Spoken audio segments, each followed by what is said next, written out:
Well, thank you everyone for joining in. This is Kintone and Womanhood Code workshop. I'm going to talk about Bubble Cloud data visualization with JavaScript customization. Uh, I'm going to post, I just posted a link again in the Zoom chat, but also here on the slide. You can see that all of the code and slide that we're going to, and the content we'll be discussing and using today is at this bit.ly KDP underscore bubble short link. It's a GitHub link. It has everything you need for this workshop. We would like to ask to get everything smoothly to sign up for a Kintone Developer Program account and developer license if you haven't done already, or if this is your first Kintone workshop with us. This will get you started and give you the Kintone environment that we will be using for this workshop. And anytime, feel free to ask questions and raise hands. Please interact with us. If you're feeling adventurous, please turn on your camera and post questions at Zoom chat anytime, where Will and I would help out with any questions. And wanted to give two call outs to one is this event is recorded. We're recording one without anyone's faces that we could have for other people to enjoy. And second is we're going to have a $25 Amazon gift card raffle at the end. So please stay tuned. Thank you. And Nim will give us a great presentation on Bubble Cloud Workshop. Thanks a lot, Genji. Yeah, I want to call out Genji and Will, my colleagues who are joining us from Tokyo today, bright and early on tomorrow morning for them. Guys, thanks so much for being with us today. And I'd love to just hear from you guys real quick in the chat. Where are you from, and what interests you about the session today? Like, what are you here to learn that is the most interesting to you? So just real quick, everyone, go ahead, drop in the chat, hi, my name is Nim. I'm from, I live in California, and, I'm really here for, data visualization. I'm really here for amCharts. I'm here for Kintone. I'm here because I saw you guys before, and I'm here for a repeat show. Whatever that is, just go ahead and drop that in the chat right now. Cool. And real quick, sorry for being late, but I just wanted to give a quick, informational update on Women Who Code stuff. I'm one of the directors. Again, thanks again for Kintone for hosting another of these very awesome workshops. I feel like you're a great team and you really knock it out of the park every time. So I'm glad that you are all excited to keep doing these. I think we all are excited as well. So just a little bit of housekeeping. If any of you are not part of the Women Who Code Slack and you want to, I'm pasting a message right now, which is an invite link where you can join it. I know most of you probably are, but if you're not, I just pasted a link with the invite and you should be able to join the Slack. And this is actually for all of Women Who Code, but there are some specific San Francisco channels. So if you search like San Francisco or SF in the list of channels, that'll be a great way to connect with other people who are in the area. But if you're tuning in from outside of San Francisco, there's other location-specific channels as well. I'd say like that's the main update I have right now. And in terms of like more opportunities to connect with Women Who Code, definitely like the Slack would be a good place to start with that. So that's my main update. Thanks again. All right, Ellie, thanks a lot. So everybody, please go ahead in the chat, just real quick. Hi, my name is Nim. I'm here from California. I'm here for, data visualization. I'm here to learn about Kintone.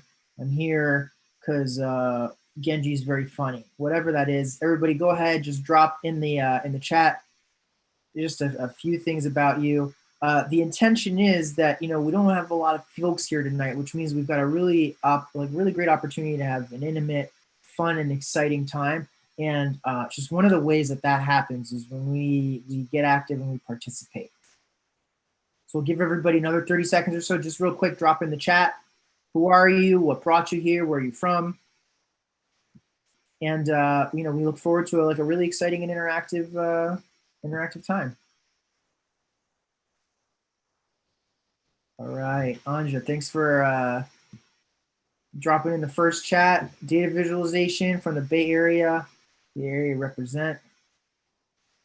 Okay, Sumita from Virginia. Thanks for joining us over here from the East Coast. So far we've got East Coast representation, West Coast representation. We've got Japan all the way out there in Tomorrowland. Where else are you folks from? Anybody from Europe? We have any Europe, Turkey, Australia, New York. It's pretty much midnight, isn't it? Yeah, I think we've had some people here occasionally. Maybe not here, but in some of our other workshops. Okay, Kate, Bay Area data visualization. Thanks for joining us. Monica, thank you for joining us from the Bay Area. Kintone and data visualization. Awesome. Okay, great. Well, folks, as Genji said, if you haven't already downloaded the code and the slide, you can go ahead and download that zip file. We also request that you sign up for a Kintone developer program account and a developer license, and that's going to enable you to play along with us tonight. If you don't have access to those two things, you will not be able to be an active participant. You can follow along, and you can certainly ask questions and interact with us, but the exercises will be unavailable to you. All right, let's keep going. So in order to download everything, when you go ahead and you hit that download link, you'll see this GitHub gist. I believe Genji pronounces it gist, and we will just need to agree to disagree on how that gets pronounced. The green button, that's where the button that's highlighted it's outlined in green. That's where you're going to download the zip for everything. Only the slides is going to be in that red outline, and then further down below for the other files. To sign up for a Kintone developer account, you can go ahead and open up Chrome or Firefox. Please don't use Safari, and make sure that you accept cookies. Then you can fill out this form, and you will be automatically signed up for our developer program. And it's very similar for a developer license. You can go ahead and follow this link as well. All of this information should be available to you if you're following along with your own version of this slide deck. So you can refer to that. You can start working. Now, if you're a front-end developer and you want to spend less time setting up your back-end infrastructure, if you want to concentrate on other things that are more important to you, this workshop is for you. And there are four core parts to today's agenda. First, we're going to talk about what is Kintone. We will create a Kintone app, and then we will hook in amCharts, which is our data visualization library. And then we will discuss how to call REST APIs from Kintone and what makes calling those REST APIs from Kintone different than perhaps some of the other ways you might be used to working with REST APIs. All right, so you might be wondering, what's Kintone? So Kintone is a low-code, no-code cloud platform. It enables teams to share and collaborate on their data efficiently. You might be asking yourself, okay, well, what is a no-code platform? What is a low-code platform? And the answer is pretty simple. In the last 30 years, there has been a tremendous amount of effort made to simplify the lives of developers and make the work that developers do more accessible to people who are not as technically inclined. The reason is there's a ton of development work out there. There's so much of it, but oftentimes in business, developers get bogged down with requirements from business users that turn their attention from like business critical value added opportunities to some more mundane stuff that your business colleagues are asking for. So no code and low code platforms are in some part an answer to that need. You know, let's give business users the opportunity to self-serve, to create their own solutions to their problems by giving them some kind of a way of coding without coding. And for developers, let's give them a way to build the less critical stuff way faster so that they can focus on the stuff that's really important. And so that's what are the hallmarks of no code and low code platforms. For no code platforms, I mean, they're for business users who need everything done entirely by configuration, perhaps by dragging and dropping or answering questions. Nothing wrong with that. You know, the benefit is that it makes something possible for business users that wasn't possible before. On the other hand, though, it's very kind of locked in. You get what you get, and there's not a lot of room for deviation. For a low-code platform for developers, developers can focus on those difficult problems. They can spin up the easy stuff quickly. You know, you need some coding over here. However, you can cover a lot of ground. Kintone fits in both of these domains. It's both a no-code and a low-code platform. It allows business users a way to easily create what we call apps that they need without coding. And for developers, they can, again, spin up some stuff real quickly so they can focus on the more challenging problems, and also to more more precisely customize Kintone with JavaScript so that, excuse me, so that the platform can exceed its native capabilities and can handle larger or more sophisticated use cases. So what's an app? Well, an app is our main building block in Kintone. You can imagine it as a spreadsheet or a database table, essentially like a flat table where we're storing data in records. The record is the core atomic unit of data in Kintone. And so what you see over here in this animation is exactly what you'd expect to see in some kind of a table. You've got data. That data can be represented in lists or in graphs, perhaps as a calendar, and an app is an enhanced version of just that table. So you can imagine this table, but you can see there's more features and there's more benefits wrapped around it. Now this is the really neat part. You build apps by dragging and dropping fields real quick, and then you modify them in a configurable GUI.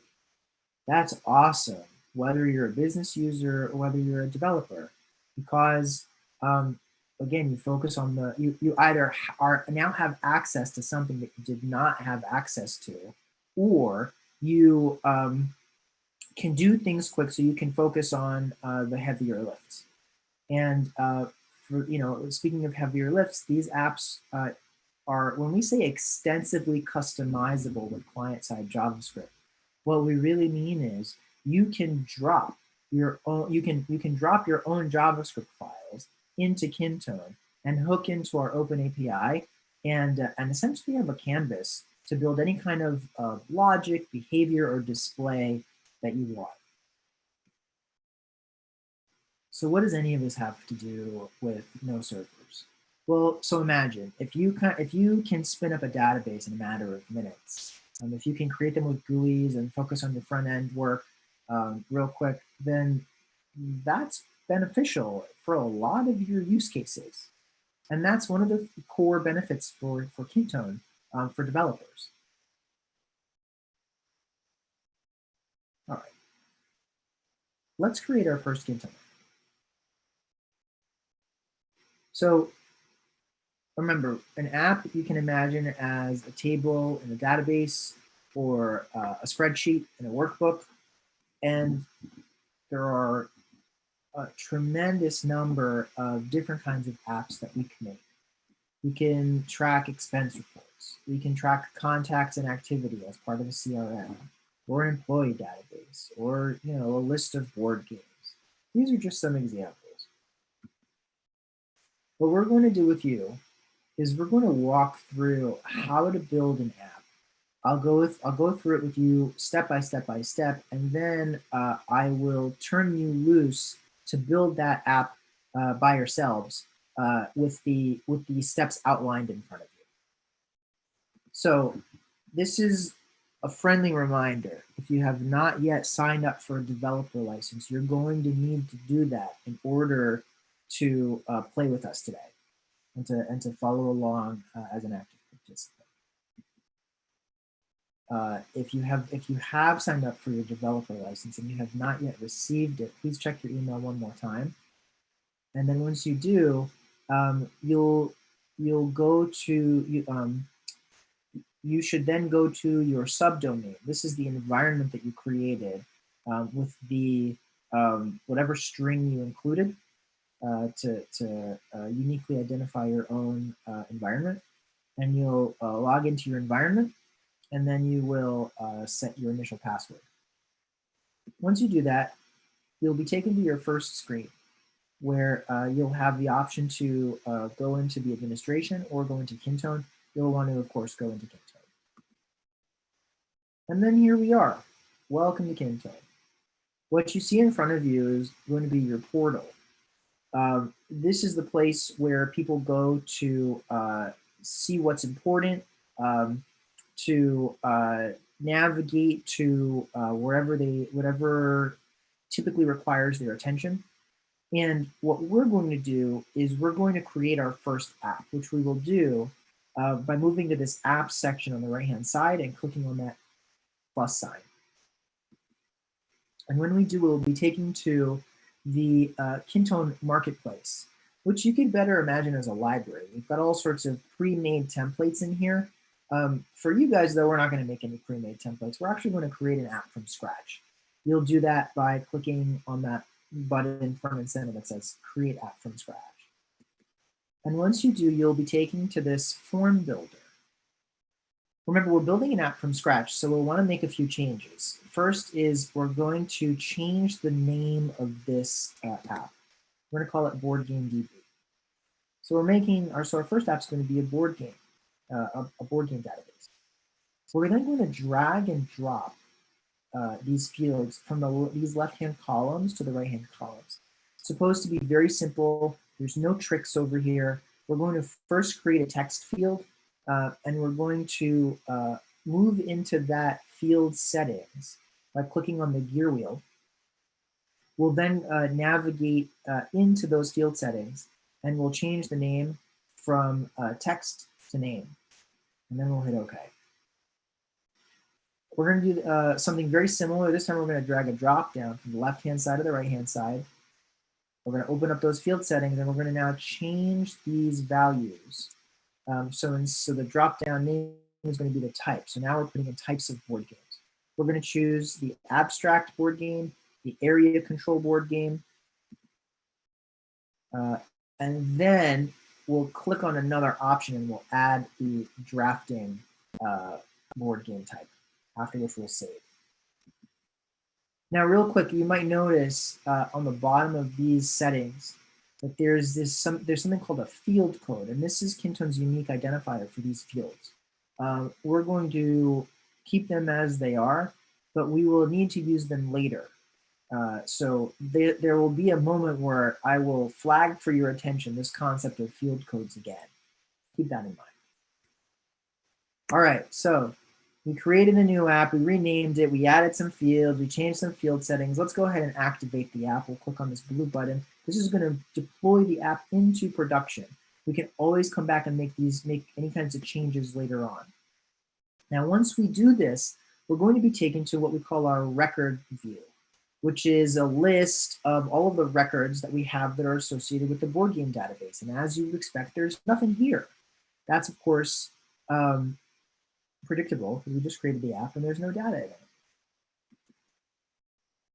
What we're going to want to do if you got brought out of the app is you'll be brought back to the portal, and then you can click back into the Board Game DB app, and then you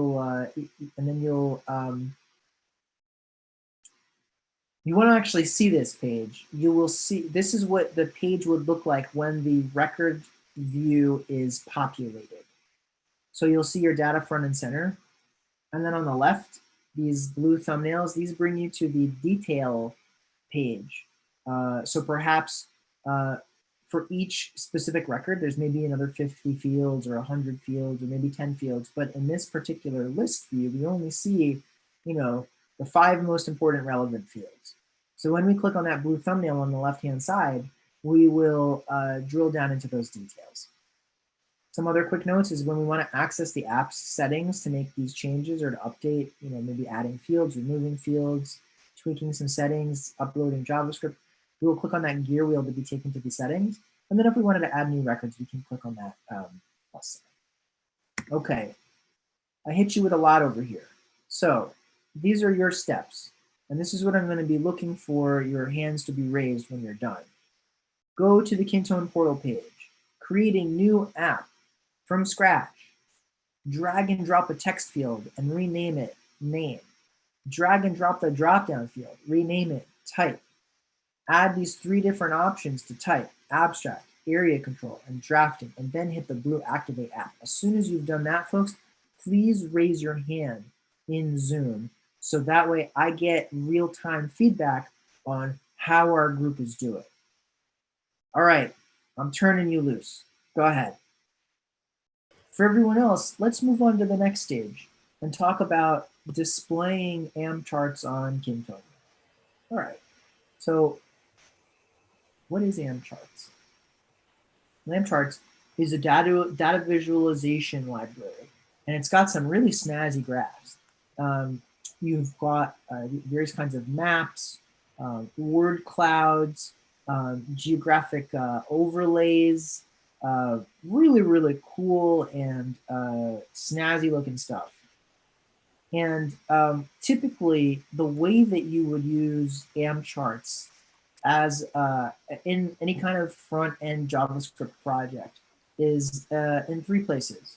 So first, in your HTML, you would create some kind of a div that you would have your JavaScript hook into, and it would just be an empty div.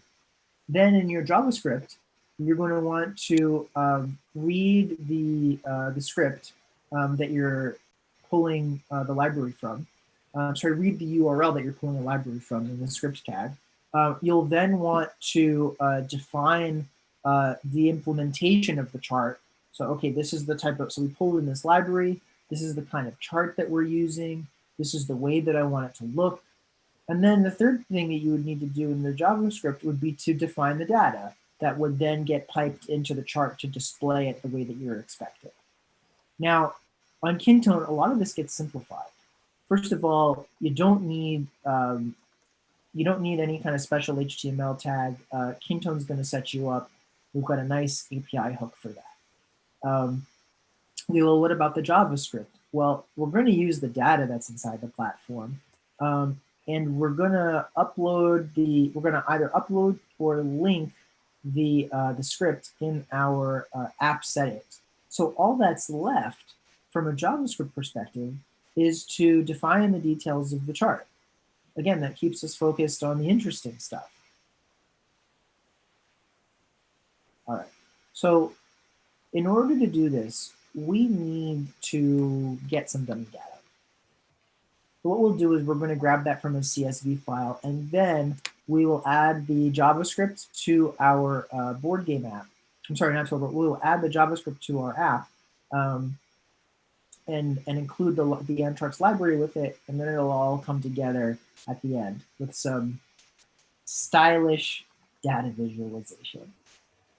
Okay, let's walk through how to do this, and then I'll turn you loose to give it a shot, as well as answer any questions and assist you in removing any blockers. Okay, So the first thing that we're going to want to do is create a new app from this CSV file. And we have a CSV file ready for you. It's at this link. It's our Marvel CSV file. This is the gross totals of all the different Marvel movies. You're going to go ahead and download that from GitHub, save it as a CSV, and then create a new app in Kintone. Once you create a new app in Kintone, this is where things will be slightly different than how they were the last time. The last time we had you create an app from scratch and then drag and drop some fields in so you could just begin to get a feel for the way apps work. What we're going to do this time is we're going to create a new app from the CSV file. This kind of import wizard is pretty awesome. It's a great job of simplifying work so that you don't need to reinvent the wheel. You can export some kind of data in a CSV format from whatever other tool you might be using to store your data, and then you just send it up here to Kintone to crunch. All right, so we're going to click Create from CSV, and then once we do, we will be taken to this import wizard, where we will be asked to check off some boxes to make sure that the CSV was formatted appropriately. We did that for you. You don't need to worry about that. And then we'll continue to the upload screen. We'll go ahead and we will upload the CSV. And once we do, we'll be presented with some sample data to make sure that everything is represented the way that we want, as well as field mappings. These field mappings would typically be something like, make sure that this text field is getting put into Kintone as a text field, or that this date field is getting put into Kintone as a date field. We already got all of that handled, which is why I'm a little bit behind on that animation. That animation just said click convert because we already had that handled for you. Okay, so we've got the data uploaded into Kintone. Now let's add the amChart libraries into Kintone. The first thing we're going to do is we're going to drill down into our new app, the one that we got from uploading our CSV. And once we do, we're going to navigate to the app settings. You'll notice this app already is populated with data. This is exactly what we're expecting. Now, let's go into the app settings. We'll click on that gear wheel on the right-hand corner. And you'll notice there are 4 tabs over here. Maybe you didn't notice that before because we were on the form builder tab and we spent our time dragging and dropping. But it turns out there's actually 3 other tabs. We're going to go to the one called App Settings. And it's over here that we'll handle our JavaScript uploading. On the App Settings tab, there are 3 columns. In the second column, second one down, is an option for JavaScript and CSS customization. And it's here where we will be doing our uploading and linking. Now, actually, it's going to be the linking that comes first. And so under a section called Upload JavaScript for PC, there are 3 links that we're going to add. These are hosted directly at the amCharts website. And we're going to add a link, and then you can copy and paste this these links. I believe Genji or Will, do you have these URLs easily available to drop in the chat? Genji will post them in about 5 seconds. All right, Genji, you're the man. Thank you. So Genji will go ahead and drop these links in the chat. Oh, no, wrong link. Sorry. That's the CSV file that we'll be using. Oh, that's perfect. Folks, if you haven't already gotten the CSV file, go ahead and click on that and let that download in the background while we're having this conversation. You will add these links that Genji will post to this list. And then so at that point, we're then going to want to add the custom JavaScript file. See, we added the libraries, but we still need the unique behavior that's going to define the instance of the chart that we're creating. And for that, we're going to go to GitHub, and we're going to download the JS file. And you can do that by clicking on that link over here. Now, back to Kintone and this JavaScript set and this JavaScript customization setting, unlike the 3 previous files that we linked to, this one we're actually going to add. So you will need to download that JS file from GitHub and then add it over here. And once you do that, you'll click Save at the top left. And now we've got all of our JavaScripts ready to be deployed. So when that's done, and you've set up all of these 4 different JavaScript files, and you've saved those settings, you'll then go to update the app. Now notice we're not activating the app anymore. We're not pushing it to production as though it's a new app. It was already pushed to production. Now we're pushing an update. That's going to apply the changes. And then what we would expect to see is this bubble cloud at the top of the screen. Okay, so now it's your turn to get started. Go ahead and download the CSV if you have not already. Import the CSV as a new app, as if you're going to create the app from a CSV. And then you'll add these 3 libraries as links from the amCharts CDN.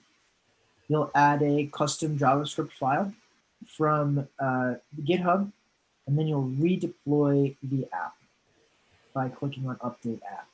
As soon as you've done all of that, please raise your hand so I know we've got you covered. And again, if you have any questions, if you've got any blockers, now's the time.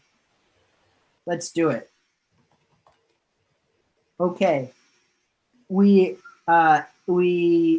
referenced 3 libraries via link, and we didn't tell you what they did. Now we're going to do that. The first one is our core library that's needed for amCharts. The second one is the library that's needed for creating charts. And the third one is the specific code that's required for the graph that we were using, what's called the force-directed graph, but we called the bubble cloud graph. Okay, now what about visualization.js, that custom JavaScript file that we had you download from GitHub? Let's break it down. Okay, so if you were to open it up in your code editor, you could if you wanted to. You can also follow along with us in these slides. What you'll see is we've got an IFI function. So this is an immediately executed function, and in it we are triggering an event. So sorry, we are turning on an event handler that triggers on a certain event. So Kintone has events baked into it. You may be used to using your browser to and hooking in with the events that handling events that are coming from your browser. But for a variety of reasons, typically tending to do with reliability and performance, Kintone has created and exposed its own events for you to hook into, so you can make sure that your code is being executed in the right order relative to the other assets that Kintone is loading on the page. That's that first line, number 3. It's telling you, on the following event, which is essentially, when you see the when you see that record list view page, then ... and this is where we go into this next part. What we're going to do is we are going to get the header space element. Now remember I said that we have an API hook to get a div. We don't actually need to handle any HTML, and that's exactly what we have over here. There's this method that we're calling that's going to give us that div, and then we assign it to that variable space div. Once we do that, we're going to then create our chart, and our chart, when we're creating it, we need to pass in a few parameters. The first parameter is going to be what is the div that is going to be the root element for this chart. That's space div. And then the second is what kind of chart are we creating? And that's going to be coming directly from one of the libraries that we called before this custom JavaScript was loaded. Okay, so we've created that chart, and now what we want to do is we want to create a chart series. In amCharts, series just means a chart. And so you can imagine like a series of data, If you have multiple series of data, you're actually going to have multiple charts stacked on top of each other. We don't want that. We just want one series. And so these commands are going to configure the series by setting the important values to what we would expect them to be. Then we console log the event object. What do I mean by that? Well, very much like a browser event handler, when that event handler gets triggered, you get visibility into what that browser event is. Kintone functions very similarly. As the event handler for app.record.index.show, in other words, as the event handler for welcome to this list page is triggered, we can see, okay, this is the data that's captured in real time. This is what it is, and it's the event object is quite sophisticated. It has a whole lot of properties and methods on it. Now, the event object, for our purposes, is going to contain all of the data that we need. This is how we get access to data that we can then pipe into our chart that's like waiting for this data. And so what you can see over here is the shape of that object. There's this object called the event object, and it's got a property called records, which is an array. Each item in that array is an object of, each item in that array is an object that contains the data in each record. And so we have an array of record objects that we will then use. What we'll do is we're going to map this array of event objects into the shape that we want. We're looking for a name, we're looking for a value. Now, remember earlier on in our conversation when I said, hey, field codes, we're going to talk about this later. Just remember that we're going to talk about field codes. Now here's where we're going to talk about field codes. Each field that you create has a unique identifier. And if you're a business user on Kintone, you almost never need to worry about it. There are some exceptions. But if you're a developer and you want to reference fields and then work with either their values or various other properties that are attached to that field, you need to know the field code. What you're seeing over here front and center is record.text.value and record.number.value. What this means is in this record object, look for the property called text, which is a field. It's a field with the field code of text. And then give me the value of that field. Same thing with number. There is a field code called number. I want its value. Give it to me. And then, of course, we're essentially typecasting it. We're making sure that this is, of course, a number. Okay, so this is where we would find that field code over here. And this is, if you recall, this is what we talked about earlier when we talked about the text and the drop-down field. Okay? So likewise with the number is going to refer to the worldwide box office gross, and we've got the field code over here called number. Now, if you're using Kintone, we recommend choosing field codes that are more descriptive. We felt, though, that it was easier to just leave it the way that it is and explain it to you this way. But the best practice would be to rename your field codes, especially as a developer. Cecilia is asking, isn't dropdown also considered text? It's a really great question, Cecilia. Actually, it's not. They're considered different fields. And they're also considered different fields, even if you're not using Kintone. It would be like a select field versus like just native text.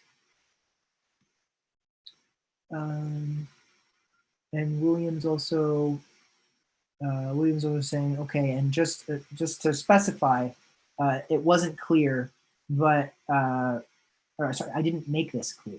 But the reason why we're doing this mapping is because amCharts that chart is expecting the data in a particular way, which is an array of objects. Each object has a name and a value.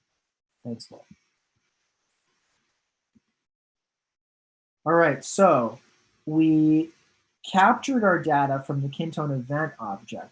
We mapped it into the shape that amCharts is expecting. We're going to save it as this data variable, and then assign it to the and then pipe it into amCharts to that series object, so that we know so that amCharts knows what to do. Of today's talk, which is about calling REST APIs from Kintone. So in the example that we gave, we hooked you up with a CSV of some sample data from Marvel. And we built this data visualization, and it's a fairly quick and easy way to do it. But if we're looking to really do some more answer some more interesting questions, we probably want access to public APIs, not just Will's scraping Wikipedia for global box office total for Marvel movies. Okay, that though introduces a hitch.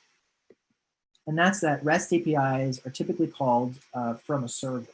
So it's like a server to server communication, right? I don't, as a patron of a restaurant, I don't go barging into the kitchen to tell the chef what I want.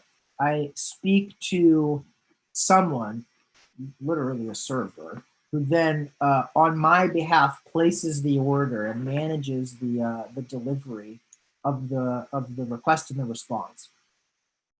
And so that's typically how communications are done over the internet. Now, the way that it typically doesn't work is you have some executable code that's running in your browser on your client machine. Your client machine at google.com goes and makes a request to some public API, let's say at github.com. And that doesn't work. The reason why it doesn't work is due to something called cross-origin resource sharing, or CORS. Cross-origin resource sharing is a security setting. Rather, it's a description of a security setting. The security being that if I'm on a website like google.com, there is no good reason for my browser to be making a call to github.com unless it were hijacked for some reason. So how do I make a call to GitHub if I'm on google.com? Or really more for our purposes, how do we make a call to some public API at api.com if we are running client-side executable code on kintone.com? That actually is a legitimate use. At least, there's some notion, right, that this seems like this is some acceptable thing that we want to do over here. Well, the way that most websites are built, they prohibit cross-origin resource sharing. So they prohibit you from making a call to them from some other website that you're not on, from accessing their server from a client. Okay, let's take a look at XKCD for an example. XKCD, as many of you may already know, is a highly well-regarded webcomic and has been for many, many years. And in this animation, what we see is here we are on Google trying to call the XKCD API, and you'll see, no surprise, there's an error. No access control allow origin. In other words, we are not allowed to make that call. We don't have the right, we're not doing it in the right way. So what would make a difference over here? Well, if we had some server make a call on our behalf and then give us the response, that would work. In fact, there's a name for this kind of server. It's called a proxy server. It acts as a proxy. It acts in our stead to make a call on our behalf, receive that call, and then pass it to us. And so if you're going to make calls to a foreign API from Kintone.com, when I say foreign, I mean like a non-Kintone.com origin, you're going to want to use a proxy. And then in fact, Kintone has a method built in called Kintone.proxy, where you pipe your API, your REST API request to the proxy. The proxy makes the call on your behalf, returns the response, and then you can proceed as normal. This allows you to execute client-side JavaScript in Kintone without breaking anything. Let's take a look at an example, okay? So in this example, what we're doing is we're going to call xkcd from Kintone using the following code. And what you'll see is we're using this Kintone.proxy method to pipe in our request. And what you see is we get the response that we are expecting. So that's a caveat. So just so you know, Kintone.proxy returns a promise object very much like how you want to fetch, or you'd expect fetch method to work. Kintone.proxy can be used in all browsers, including Internet Explorer. I don't know if you guys remember Internet Explorer, but it was not always a reliable browser. I'll leave it there. And then REST API calls can be made from the browser without being blocked by these CORS errors, these cross-origin resource shared errors. I'd like to spend some time at this point talking a little bit more about Kintone, the platform, and kind of how you can think about it as a developer, how you can think about it as a business user. And my intention really is to give you guys an understanding for how to use this tool. You know, okay, neat, we built this data visualization project, and now I've got this, I've got this hammer and my tool built. What can I do with it?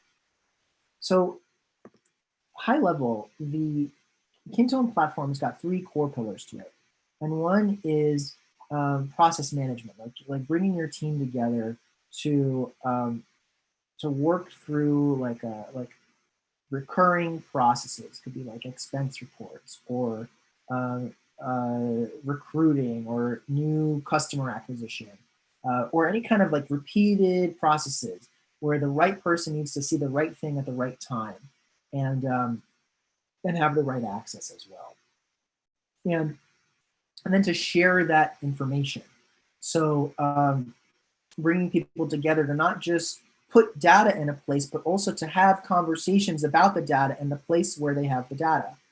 And then integration and customization to allow developers a lot of freedom to build what they want on top of this kind of Lego block framework.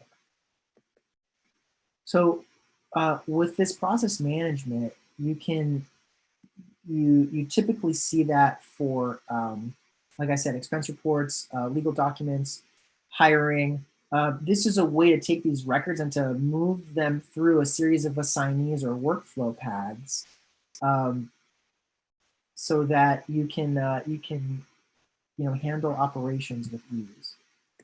Now, you can also put people in the right groups and departments, and then when you combine these 2 things, it actually makes it very easy to share information. I don't know about you guys, but in the typical kind of day-to-day business operations I gotta deal with, historically I've had to deal with like email and Slack and text message and phone, and I had like 17 different channels of communication or places where I might have put what I'm looking for, and it becomes very hard to, first of all, manage like that I'm on the same page with everyone, that there's a single source of truth for my work.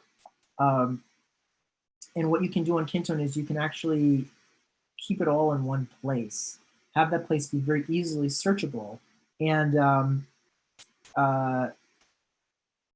keep it all in one place, have that place be very easily searchable, and then be able to talk about that stuff right there where it is, instead of, okay, yeah, like it's great, I got one place to handle my data, but I still have another 7 different places where I might have the conversation or try to remember what Susie told me, but maybe it wasn't Slack, but it turns out that it was John who told me over email. It's about getting out of that focus trap and then focusing on what's important. Being able to also make sure that the right people are seeing the right information, that the wrong people are not seeing the information, and to be able to do that on a very granular level. This is configurable both as a business user, like with administrator privileges, but also with our open API, where you can build very sophisticated solutions that can change these kind of data permissions on the fly. And then being able to integrate with existing web apps, Kintone's got this open free API that allows you to just kind of hook in and have it talk to other tools. As a developer, if you wanted to build like just a raw integration pipeline, you could do that. You could also use pre-baked tools like Zapier, for example, to just begin to hook different solutions together and then get you what you want quickly. So one great example that I've seen where we've integrated with existing web apps is like helping a company speed up one of its bottlenecks. They're like they're an accreditation company, and they've got thousands, let's say like 400 or 500,000 companies that they've accredited. But it's not enough to accredit. They also need to audit these companies, and the auditing process is very slow. And by integrating with some other external apps, they were able to they were able to like 10x the auditing process by turning, okay, I draw down this list of companies, and then I gotta email all of them, and then I gotta follow up with their emails, and I gotta make sure they got all of our communications and all, and then you can actually just turn it into a bunch of clicks with this process management tool. And in addition to these integrations with webhooks that we've got, which that solution was done via webhooks, we also have API tokens so that you can make sure that you're permissioning the right programmable interfaces and that they're getting the right permissions. This is Will's Space Invaders build. So when we were talking about you can build anything in Kintone, we're not kidding. Will did both of these demos, and I think it's super cool. You can see over here we've got this thing called a custom view, which is basically like an HTML space that you can put anything inside of. So you can drop an element in there, and then hook all sorts of JavaScript behavior in there. And Will, I believe this is also the opening crawl for that famous Star Trek movie. I'm really curious to see who's just cringed. If you cringed, I got you. Yes, Cecilia, I got you. And then what you can do that I think is really cool for you, you can build stuff and sell it if that's what you're interested in. You can also build stuff and put it in your portfolio. We've got these things called plugins. A plugin is like a customization. Like imagine all of those JavaScript files we were just playing with, and imagine you needed a business user to configure them. So if you're a business user, you don't ever want to look at code. So we want to have some kind of wrapper or package that exposes the configurables to the business user without ever having to then look at code. So that's what a plugin is. A plugin allows you to create like a basically like a page that you can create like a settings page for business users, and then they can just kind of install the plugin, configure it the way that they want without ever having to look at code. So you can, if you wanted to get deeper into this, you could create plugins. You could sell them. You could become part of our ecosystem if you wanted to. And like I said, you could also just create them as part of a portfolio project to get a handle on, okay, this is a pretty safe environment. It's got enough room for me to play, and this is what I want to focus on developing right now. I want to focus on front end, or I want to focus on front end logic, for example. That would be a great use for plugins, as well as perhaps you wanted to have those plugins talk to some kind of a backend server somewhere, maybe pulling in data from a public API. Then you can practice your use of Kintone, the Kintone proxy. Okay, folks, we did a lot over here. We we talked about Kintone. We shared with you what it is, what it's good for, how it's beneficial both to developers and to business users. Talked about creating a Kintone app and displaying this data visualization amCharts library, and then piping in data. We gave you some sample data, but then also piping in data from some public API. Oh, I just took a look at the chat. I am a big Star Wars fan, actually. I've forgotten more Star Wars than I care to admit. And my favorite movie is Rogue One. That is by far the best Star Wars movie. Let's keep moving. The benefits of using Kintone in your project. So again, if you don't want to deal with setting up a server, if you want to spin up a quick database easily with a GUI, and you've got, you want to focus on some front-end stuff, or you want to use REST APIs and call those REST APIs from your front-end JavaScript to avoid core errors, Kintone's for you. Let me offer some suggestions for where to take this next, okay? If you want to try out more visualization projects on Kintone, I recommend digging into the amCharts website. Like I said, they've got some very, very snazzy looking charts and graphs. We also, we want to encourage your creativity. So if there are like solutions out there, there are problems that you want to solve, there may be public APIs accessible so you can crunch your numbers and do your data visualization. In fact, GitHub makes a list of public APIs available to you for free. That is available over here to you in this slide. And if you wanted to use Kintone as a backend database, we've got a cool tutorial that connects Kintone to Heroku, and you can learn more about that over here. So then where do you go if you need help? Well, if you're stuck, you can go to the Kintone Developer Community Forum. You now belong to the Kintone Developer Community. Welcome. So great to have you. And then also on Stack Overflow, where we will, someone will answer your questions. Few items. First of all, I want to thank Women Who Code San Francisco and Ellie and Alina for the time, the effort that you guys put together to make this happen. We've been working with Women Who Code for quite some time. They rock, and we just appreciate that you're here. Let me share some upcoming workshops with you guys. So we've got a few other workshops that are very similar in theme to this one.